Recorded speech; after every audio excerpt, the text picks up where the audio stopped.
Hello and welcome to the Empowered Couples Podcast, where here you get modern, non-boring relationship advice for you and your partner to communicate like pros, fight smarter, and stay on the same team no matter the challenge that you face. And I am one of your hosts, Aaron Freeman. And I'm Jocelyn Freeman, but you all just know us as the Freemans. And this episode is part 2 from last week, so get ready for attachment styles, overcoming avoidant and anxious past, and tendencies. So from last week's episode, which we encourage you to listen to because we did an overview of the different attachment styles, needs, and behaviors, but we received so many follow-up questions, positive comments, and asking for us to go even deeper into more of our personal story, because we shared with you a couple times that we both came from, for me, anxious tendencies and an anxious style, you being more avoidant, not far on the avoidant scale, but some avoidant tendencies. And we have created a secure partnership. And so people wanted to hear more of our story, and we're going to not only share that, but we also want to share some nuances to understanding attachment styles in a way that's really practical and understanding that you can evolve over time together. So I wanted to say, though, that attachment styles are not a diagnosis. Okay, you're not just given this diagnosis from a doctor, you are avoidant attachment style. Good luck, because this is an incurable disease that you will live with for the rest of your life. Right? This is a framework and a language to understand yourself more, but no one is stuck in a box, again, unless you just are inflexible and unwilling to reflect, to evolve, to adapt. And you're going to hear us talk more about adapting as we go through this. And to give you a real life example of how this shows up in just the moments, the interactions in your daily life, I want to read you a quick story that I'm sure you'll relate to. So we received this yesterday, and they gave us permission to share it. So what he wrote us in the email, he said, "Last night, my wife and I were prepping our son for a winter camp he's attending. I was the one who signed him up, but for some reason or another, she called the place and they told her he needed to bring all kinds of things that I didn't mention. I had totally forgotten about it, and naturally she got really mad.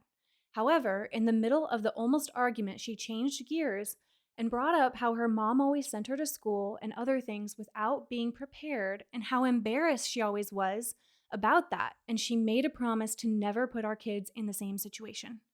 This totally shifted the situation from a near blowout fight to a place of deep understanding and love and all the good stuff. I'm 100% certain this is the result of the 30-day couples challenge. Thank you guys so much. This is just one of the many things that has changed in the last few weeks." Now, is this to share about the 30-day couples challenge and the benefit? Yes. But it's also an example of how you can catch yourself, go to these default places, these default behaviors, and say, you know what, we're going to handle it differently. And we also, because there are so many new listeners, I think we have thousands and thousands of new listeners every week, we do want to make sure that you know about our 30-day couples challenge, because you can hear these concepts in our episodes, but then the challenge gets you to implement it on a daily basis. So we encourage you to go to mycoupleschallenge.com to get signed up for the next round getting started. And with that story, let's dive into more of these nuances and our journey with attachment styles.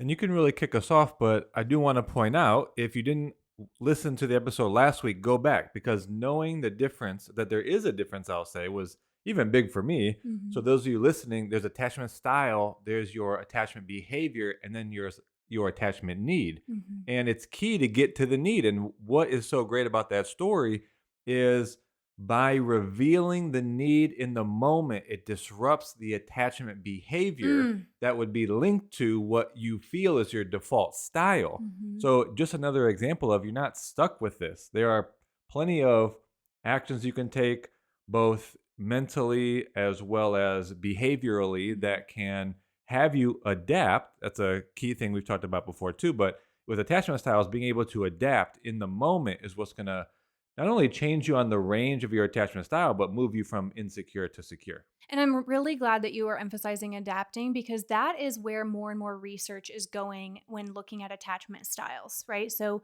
people can get kind of so focused on, again, that diagnosis of each other, rather than realizing current research is looking at within person variations. So what that means is that Again, I could be the secure person now, but if we completely changed our behaviors to be more negative and maladaptive, I could then default back to my anxious tendencies that we're going to share with you, like that story.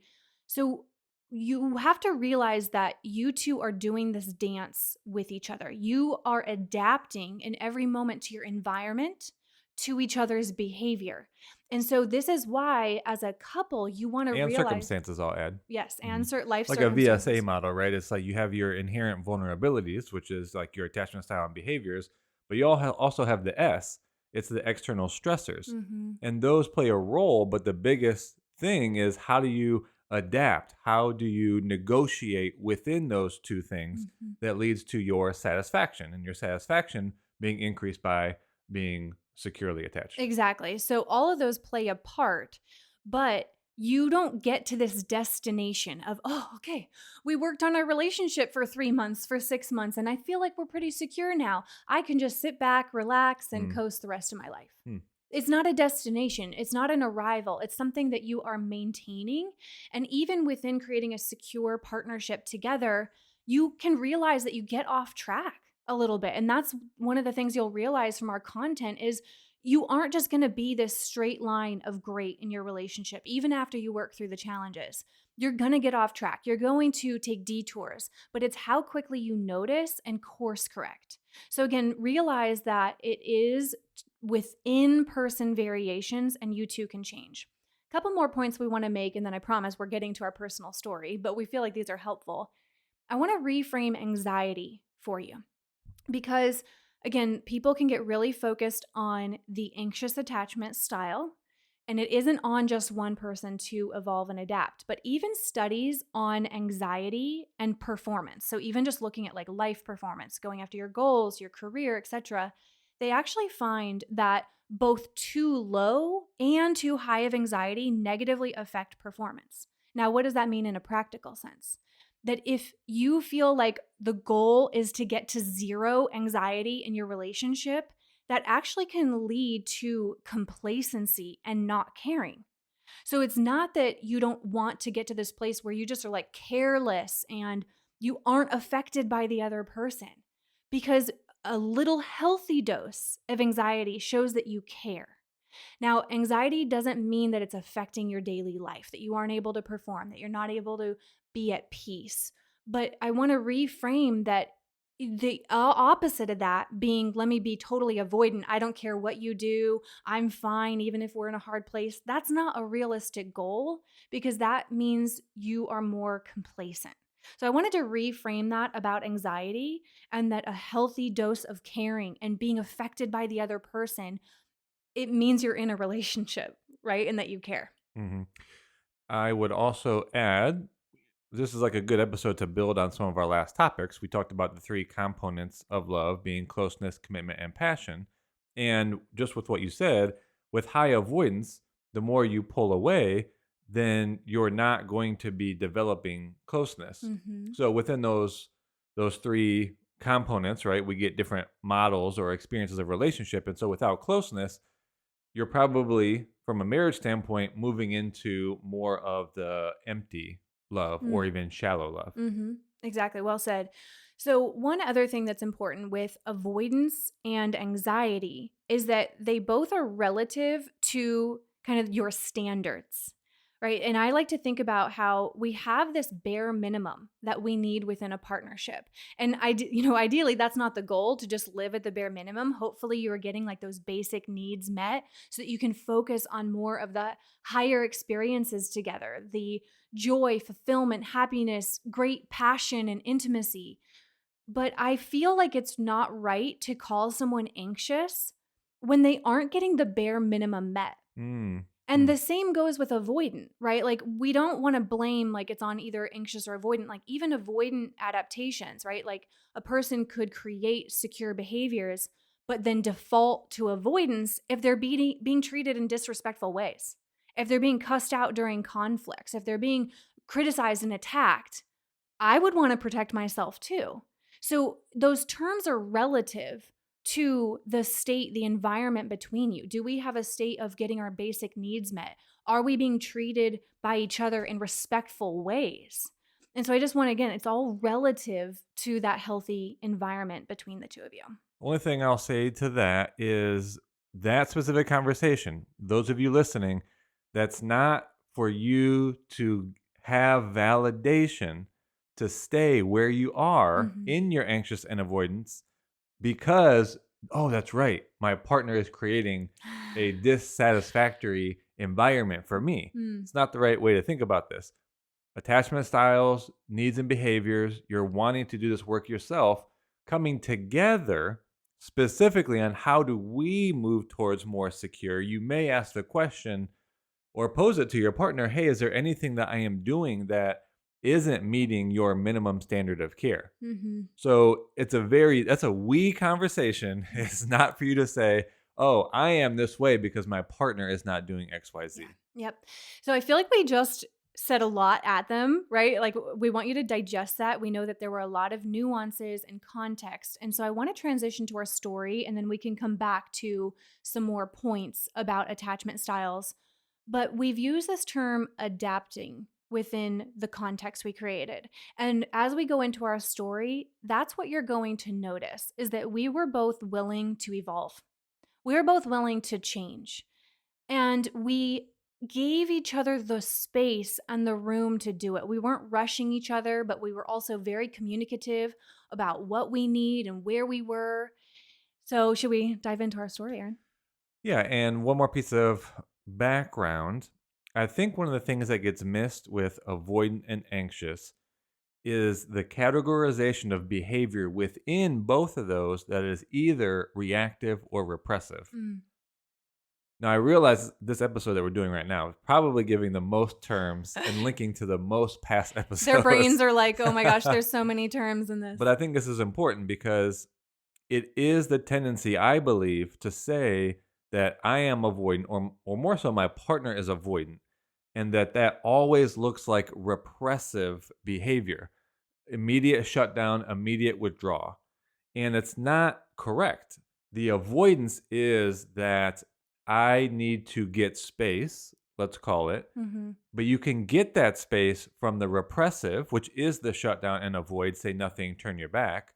But at the same time, I can be very verbal and aggressive Mm. in my avoidance to force that space to happen. Yeah. So I could be very loud and I can be very harsh Mm. and I could still fall into avoidant. Mm-hmm. Also, the same for anxious. I think we tend to think of anxious as the person that's More outward. always in your Mm-hmm. face and outward and verbal. Mm-hmm. But probably to a little bit less degree. I haven't thought about this as deeply, but there probably is a level of repressive anxiety Yeah. attachment style, I would say also. Yeah. Which is like maybe not say anything and it's like, but you're so wrapped up, your nervous system is so wrapped up being so anxious and you're not saying anything about it. Mm-hmm. So that would be a version of that one. And that's an exact, like that, what you just said is why focusing on how you communicate and handle these things and that being such a part of changing this, which is what we focused on. And that's also a big thing we focus on in the 30-day couples challenge. Mhm. Just again, we really encourage you guys to all experience that. But let's go into more of our story. So we met at a gym. Just a quick kind of overview of our timeline. We met at a gym. I thought he was cute. I thought his friend was trying to hit on me, like, or his acquaintance. But actually, I was like looking at Aaron and thinking, oh, he's cute. I want him to come up and talk to me. Yeah, again, I only knew that guy for like a week. I think that was the first time I worked out with him, so he wasn't even a friend. I don't even know if I remember his name. Right. But you asked for my email, which I thought was awesome, instead of my phone number. So we were playing pen pals for a week before you asked me to brunch. And even after, like, I'm going to kind of do like just some of the highlights. Even after dating for a few months, you tried to break up with me. Mm-hmm. Do you want to just share A little bit of quickly about avoiding that? there. Do you want to just say the quick Avoiding and lack of commitment.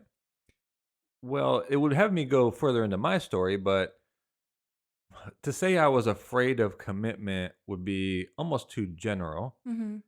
I was very conflict avoidant.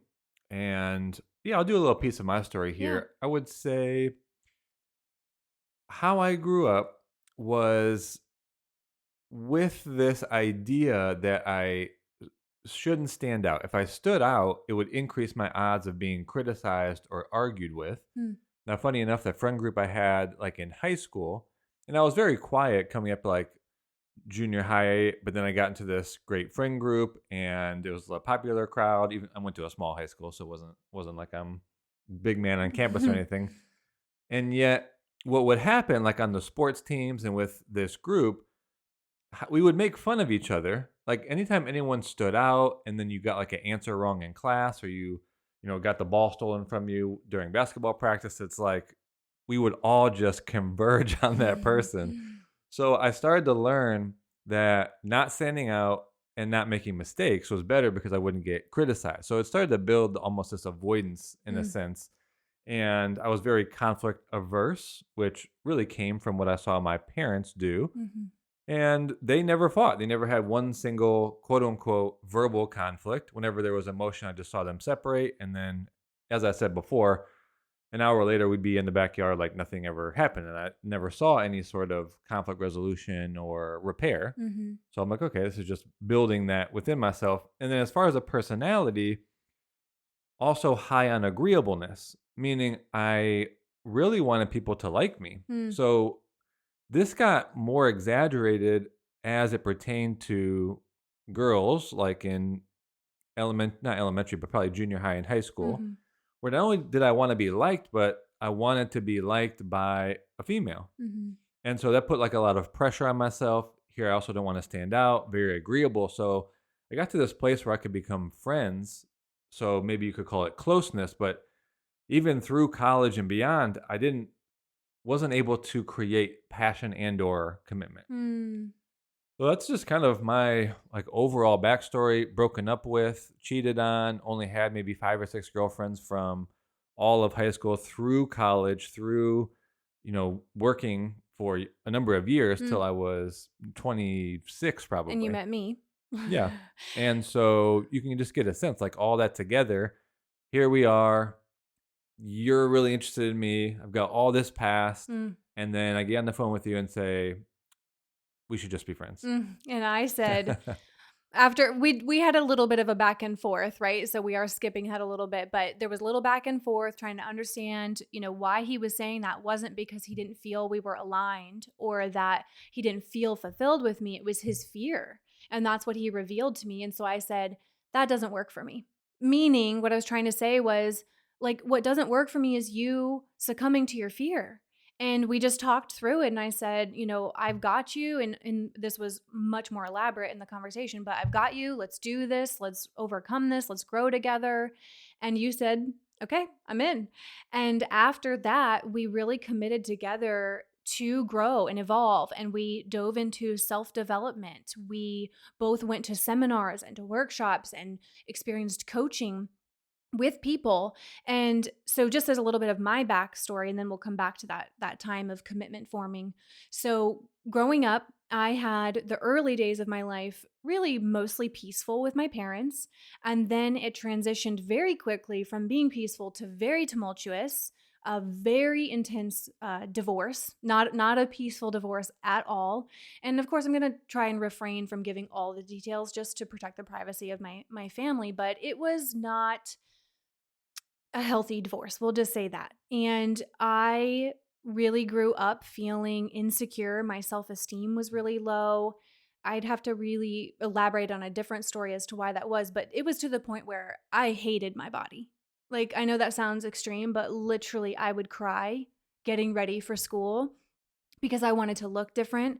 And the narrative in my family's background, and I have a lot of empathy for them because of the generations before me, but just the religious background that I came from and how they like treated women, I just grew up with this narrative of like women were supposed to stay in their lane and not pursue a whole lot, and just not the most empowering context for women and what our role was. And so my self-esteem was low. That also was reinforced in high school. I was picked on. I was called that dumb blonde because I was so thin naturally, which I know that to some people sounds so odd. Like, how could you, dislike your body for being thin? I would look at pictures of like J Lo and want her hips and her curves. And so I always wanted to be different than I was. And I saw how other girls would get more attention. And even my first romantic relationship only reinforced more insecurity because he was not trustworthy. He cheated on me multiple times. We had intense conflict. And so you see how these narratives, depending on who you are influenced by and you get exposed to, can reinforce these stories and these beliefs even more. So I go into my 20s, and until I encountered like self development, I just kept attracting the same person over and over again.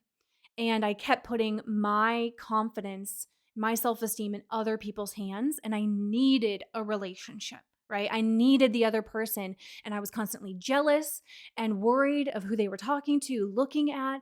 I struggled when there was any disconnect. It was like I would provoke in order to get them to engage with me, right? So even anxious tendencies, like we can have different strategies being not a conscious choice, but unconscious, how we get the other person to engage. So I would provoke in order to get them to engage and, of course, just create negative conflict cycles.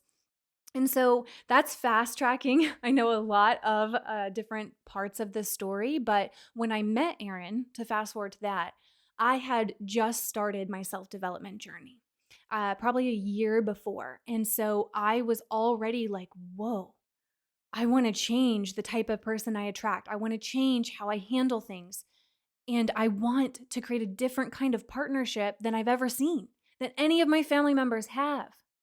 And so I went into this relationship with Aaron. I was observant of his tendencies. I noticed his fear, how he was, conflict averse, but I wanted to handle things differently. And I was coming from a place of more like power within myself as opposed to need for him. So I'll pause there. Do you want to just fill in some of the gaps of like our partnership commitment forming? Well, as you were going, I was thinking just to add. So I would say I fell on a secure range from how I grew up. My parents still being married today, I believe it's like 44 years. I grew up in not only a Christian household and a Christian church, but literally from kindergarten through 12th grade, I went to a Christian school that was tied to a church. And so from all that, I could see I was raised in a certain environment about belief and trust in God, which comes from trying to see others from a place of love, of kindness, of respect. And I think that almost added to my agreeableness, Mm. funny enough. And then when it just came down to how that got expressed with females and trying to get into a relationship, I just became like so much more like passive. And then to your point, you started your personal development journey, but that when we got together and you said that term literally meant nothing to me. Like your And like career development or like what are you well, talking actually about? that's a good point. I was thinking of only physical development, like going to the gym, I can get stronger, I can get faster, I can get better at sports. And I guess you're right. Yeah, learning and adding to my information to get better at my career, those are like the development paths. Mm-hmm. I really had no idea what personal development was. And so I think that gave me the insight early in our relationship that I wasn't stuck with my personal patterns or how I interacted during conflict, for Mm-hmm. example, and that my personality wasn't necessarily fixed either. And so, yeah, that started for me, thankfully, I guess, in the beginning of our relationship that you invited me into. Yeah, and it wasn't an overnight thing. Again, we were patient with each other in this journey. So we again were pursuing personal development. We got engaged, we got married, and it wasn't this final peak that we reached. This has been an ongoing process for us for 10 years that we maintain our security together. And yeah, go ahead, Erin. So, I guess this is an opportunity to give some of the points on anxious and what they need to work on, and avoidant, what they need to work on inside of my story, too. Sure. So, as I mentioned, I would fall into a range of avoidant that was coming from a secure base. I think that's interesting just to Mm-hmm. note because we are talking about a range here. So early in our relationship, right? The first point being emotional intelligence and the recognition of like reaction to responsiveness. And so when we would get into conflict, I would tend to like say nothing. If we were in the car, I just look out the window. I would get silent, and it wasn't like I was leaving. Mm-hmm. Obviously, in the car, I wouldn't jump out of the door.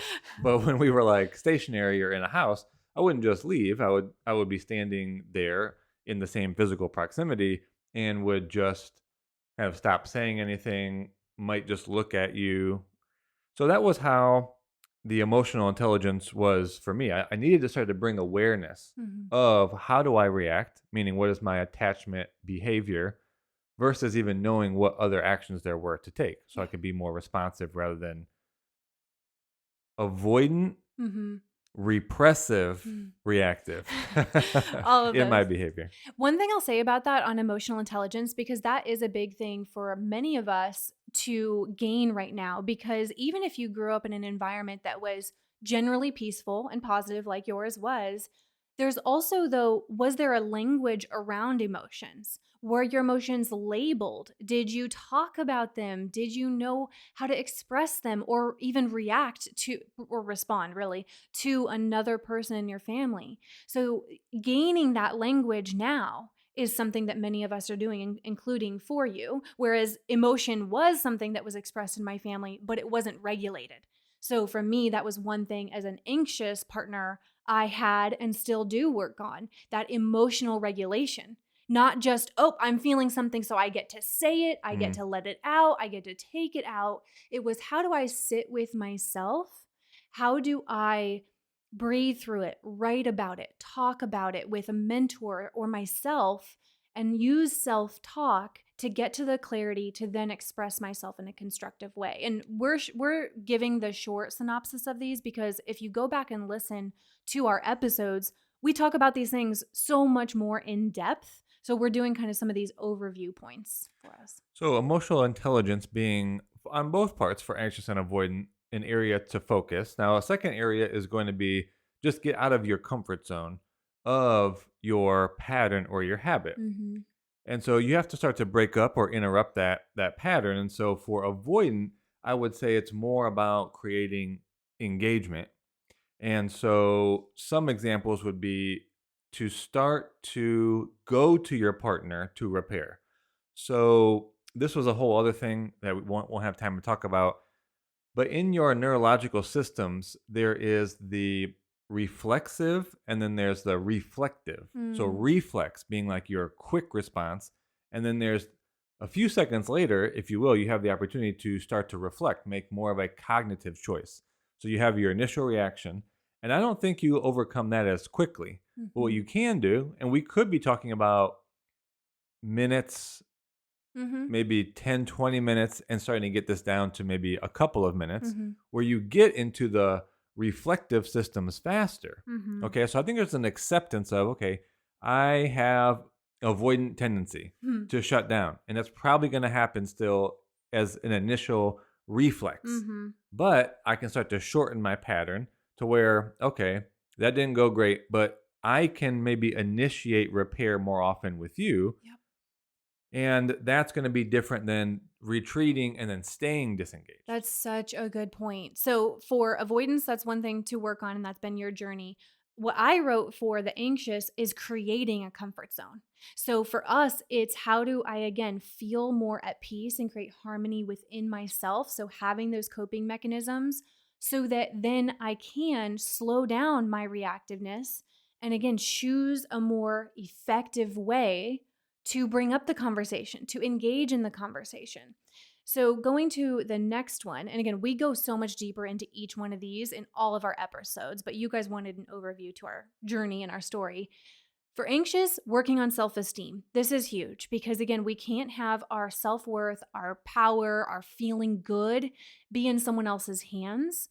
And even when we have conflict, like with Aaron, one of the things in the past that would come up for me is, oh my gosh, does conflict mean I'm not loved? Am I disappointing you? And if I disappoint you, is that bad? And now getting to a place of, okay, he's disappointed. That's okay. Partners get upset sometimes. They get disappointed. That doesn't mean anything bad about me. Maybe I made a mistake. Maybe I affected him a certain way. That's all right. So, really being able to increase our self-esteem and be able to navigate those times that we are disconnected or that we affect our partner. And then for avoidant, the key, and I'll do the last two because Mm-hmm. they're combined, it's about creating closeness. Avoidant thinks that they can disengage and avoid because they don't need people, and Mm-hmm. that's a protection. And I, for myself, had a lot of evidence. I could continue at the time in my engineering career. I had a lot of friends. We did things. I had a, you know, pretty, I wouldn't say extensive, but I had a social life. So when I got into these places of uncomfortability in relationship, it's like, well, I don't really need relationship anyway. Mm-hmm. I mean, it wasn't true. We all want that. We all desire closeness. We all desire that kind of connection with another person, especially romantic, and to share life together. But avoidant, I guess, before Mm-hmm. relationship sees all that as like, I don't need a relationship. Mm-hmm. But that kind of shows up when you are married and you're in these circumstances. Well, I don't need you now. And so Mm. you like try to push them away. And so what we need to do is practice being more vulnerable. So we Mm. have to create closeness, Yeah. which is going kind of against what we initially feel, Mm-hmm. and to be vulnerable, and I guess to resolve that story that I don't need you. Exactly. And so on the anxious side, it's really resolving our stories about not being able to trust people, or that if we again disappoint them or they're upset, that the relationship is threatened. Now, as we wrap these up, because we know there's a lot of information in this, and maybe you're going to want to listen to this a couple times, this is again something that you can create together in terms of creating security. And one of the best ways to help an avoidant partner engage in constructive conversations and an anxious partner be more thoughtful about the conversation as opposed to more kind of responsive to the uncomfortable feelings is by having a weekly family meeting. And so, for those of you who are new here, this is a tool we have. We actually have a weekly template, a quarterly, so 4 times a year, and then a once a year check in. And these are a great way to have an intentional time to talk about these things. So it's not just sporadic at 9 p.m. before bed, or when you just happen to get into an argument, finally you're going to talk about it. And that family meeting guide, which is one of our most popular resources, actually comes included in the 30-day couples challenge. So even more reason to sign up, because the 30-day couples challenge is going to have you start practicing these behaviors that create a secure environment in your day-to-day life, real life.